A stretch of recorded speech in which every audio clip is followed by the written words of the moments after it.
Okay, so we're going to move on now to some of the psychological theories of crime.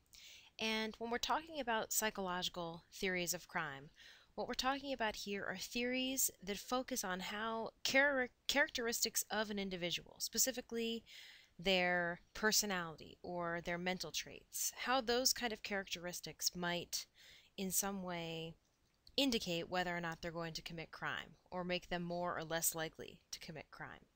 A lot of people think of this area of criminology research as the search for someone's criminal propensity, some underlying propensity towards crime.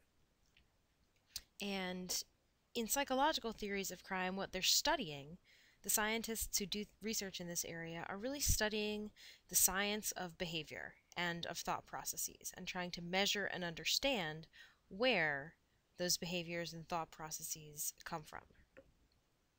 So, in psychiatric criminology, which is kind of a related field, what those researchers are doing is explaining behavior through motives and drives, trying to explain somebody's motivation for committing crimes, explaining what psychological traits might be compelling someone to commit crime. And those two, you can really think of psychological and psychiatric theories of criminology to be pretty similar because what they're trying to do is find the primary determinant of behavior from within you, from your thought process, from your personality.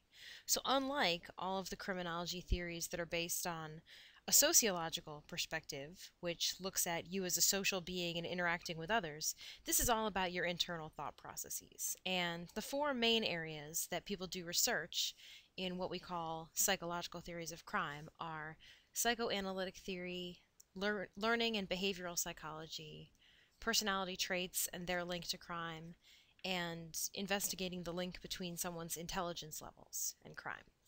So we're going to go through most of these today.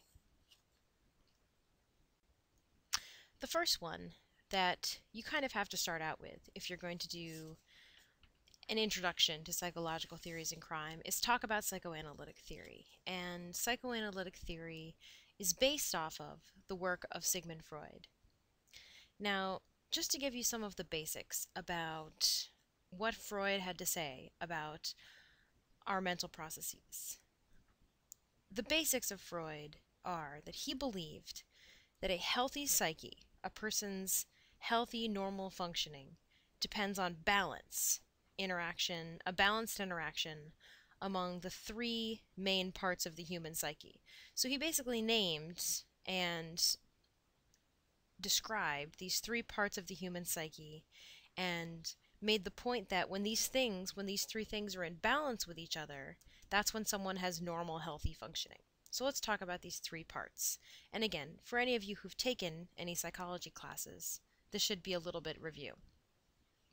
Now, the id was something that Freud described as being the basis of our unorganized drives. Sometimes it's called the pleasure principle. In other words, from our id, we get our basic drives, things that we want, lust, all of our kind of basest, most animalistic drives come from the id. Now, according to Freud, the ego is what he called the reality principle. So if the id was the pleasure principle, the ego is the reality principle. And according to Freud, a person's ego works to please the id's drives in realistic ways for long-term benefit. So this is kind of where, according to Freud, our conscious and our awareness comes from. The ego, in other words, basically takes the drives and the desires and the wants of the id and has the ability to long-term plan and achieve those drives, but over time.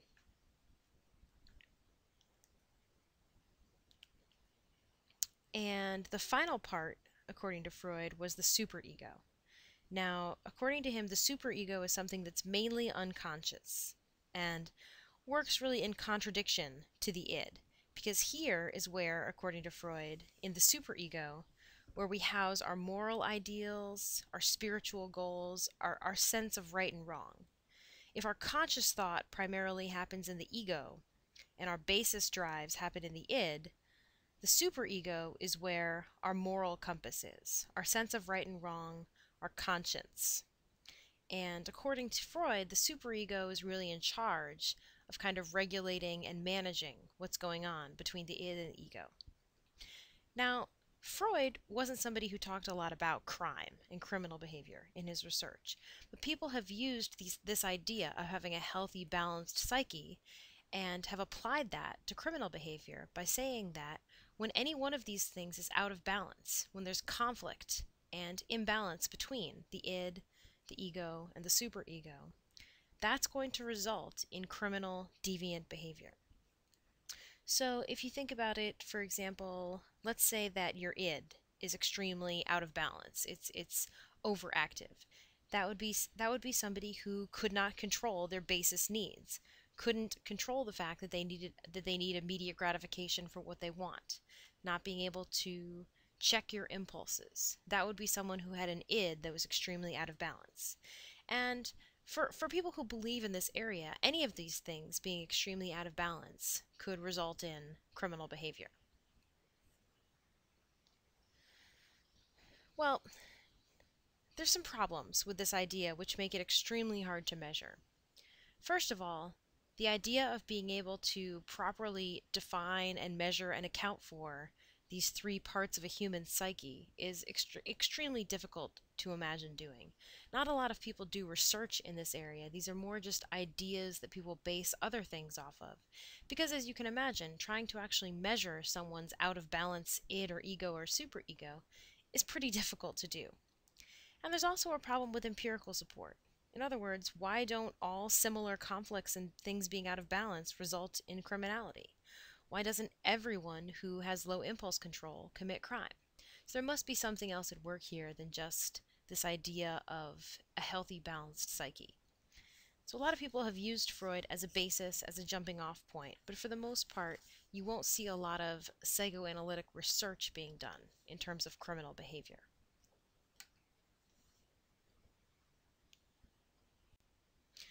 The second big area in psychological theories of crime would be the area of learning and behavioral psychology. And this is where really a lot of work is done, and some criminal theories have been based pretty closely on the ideas from learning and behavioral psychology. So this takes a pretty significant break from the ideas of Freud because according to learning and behavioral psychologists, and this is all types of learning and behavioral psychology, not just people who study crime, they all kind of approach human behavior from the understanding that everything that we do, all human behavior, is something that we learned. Whether we learned it from our relatives, from our family, from our peers, from watching something on the screen, all behavior that we do over our lifetime is something that we learned to do. And people act based on responses to those behaviors. So over time, when we do things, we pick up on whether or not those things are going to give us rewards or punish us, get us in trouble. We rely on that feedback as a basis for whether or not we do those things in the future. So people have applied two basic types of learning and behavioral psychology to the study of crime. And those two types have to do with how people believe that we learn. And this has to do with the areas of conditioning. So there's two different types of conditioning. There's classical conditioning and operant conditioning. And we'll start out by talking about the ideas from classical conditioning. So in classical conditioning, really one of the most famous researchers to do work here is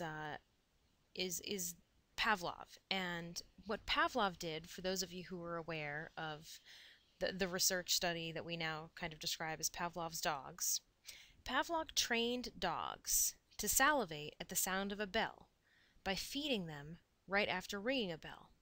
So he would ring a bell and there would be food present, and the dogs would, and over time, after several sessions, all he had to do was ring the bell, and the dogs, anticipating the food, would begin to salivate. So in other words, he trained the dogs to salivate to the bell and not the food because they had started to associate the bell with the coming of food. That's classical conditioning. Taking something that used to be kind of a neutral stimulus and changing a person's reaction to it over time based on conditioning. So the point there is that people can develop conditioned responses to stimuli that get introduced repeatedly over time. And people have taken this idea from Pavlov's dogs and applied it to people in some of the most famous and controversial studies that have been done in behavioral psychology. Now, the example that gets the most discussion in terms of criminal research is the example of John Watson's Little Albert experiment. And again, some of you might be familiar with this research already. So Little Albert is the name that Watson gave to a boy in a study that he was conducting. And Watson let Albert interact with a white lab rat. Initially, this is an artist's depiction of it, but initially, when he put Albert into contact with this white lab rat, Albert showed no fear of interacting with the rat. He would try to pet it, he would pick it up. He wasn't afraid of it. But then, as he started to put them together more, he paired the white lab rat with an extremely loud banging noise, which made Albert afraid and cry. So initially, Albert wasn't afraid of the rat, but in subsequent introductions, Watson would start banging materials and startling and scaring little Albert whenever he had the rat appear. So in this experiment, this is a classical conditioning experiment. In this experiment, you can think of the white rat as initially being a neutral stimulus, because initially little Albert had no reaction to the rat, or at least no scared reaction. And the unconditioned stimulus was the bang, because it produced the unconditioned response of fear. Basically what that means is when, without being trained or conditioned, most people become startled and afraid when they hear a loud banging noise. So over time, as he kept pairing the introduction of the white rat with this banging sound, little Albert became extremely afraid whenever the rat appeared, even if the banging sound was no longer present. So basically what happened is he started to put Albert in contact with the rat, and Albert would just immediately start screaming and wailing and showing fear. So what Watson showed, was that he had elicited a conditioned stimulus from Albert. The conditioned stimulus was the white rat, and he had conditioned Albert to experience the response of fear whenever this white rat was displayed. Now, this often comes as an example of the type of study that could never get done anymore, because what he also found was when he introduced essentially any white object to Albert, he became petrified and afraid and cried. He tried a whole bunch of different things. He tried kittens, bunnies, he tried a Santa beard, and Albert showed a lot of fear and anxiety over these materials. So it's a classical conditioning study, and it's also a study that we can never do again, because the protection for human subjects in experiments has been improved since the time of John Watson. But anyway, the point is, this is an example of a classical conditioning study, having people develop conditioned responses to stimuli over time.